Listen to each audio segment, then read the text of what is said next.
మనం ఒకరికొకరు కావలి వారిగా ఉండాలని దేవుడు ఒంటరిగా ఉండడం మంచిది కాదని ఇద్దరినిగా చేశాడండి. ఒకడు పడితే ఇంకొకడు లేపాలి. ప్రతి భర్త భార్యకు కావలివాడు, ప్రతి భార్య భర్తకు కావలిగెత్తే. అప్పుడు ఆ కుటుంబంలో సాతాను జ్వరబడడు, ఆ కుటుంబంలో అపవాదికి చోటడం. ఎస్, ఒకరినొకరు కనిపెట్టండి. మీరు 37 కీర్తనలు చూస్తే తన ఇంటి వారి నడతలు కనిపెడుతుంది యోగ్యురాలు. అంటే దోషం మోపడానికి కాదు, దోషంలో పడకుండా ఆపటానికి.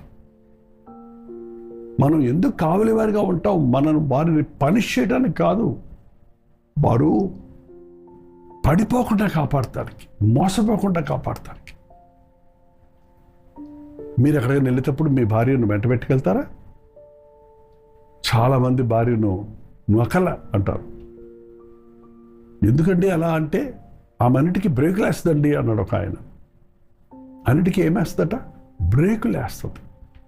ఆగండి అంటది, ఆలోచించండి అంటది, ఉండండి అంటదట. బ్రేకులు మరి మీ కారుకు బ్రేకులు ఉన్నాయా? మీ బైక్ బ్రేకులు ఉన్నాయా? తీసిపడేయండి బ్రేక్ వద్దని. ఏమవుతారు? అపాయం. బ్రేక్ వేయటం వలన కొంచెం యాక్సిడెంట్ తప్పించుకుంటాం, తొందరపాటు నుంచి తప్పించుకుంటాం. ఎస్, బ్రేక్ వేసేవాళ్ళు ఉంటే నువ్వు చాలా గొప్పవాడివి. ఫీజు తీసుకోకుండా నీకు కావలి వాళ్ళు ఉన్నారు, బాడీ గార్డ్స్ అన్నమాట. Be glad about it. దాని గురించి మీరు సంతోషించాలి.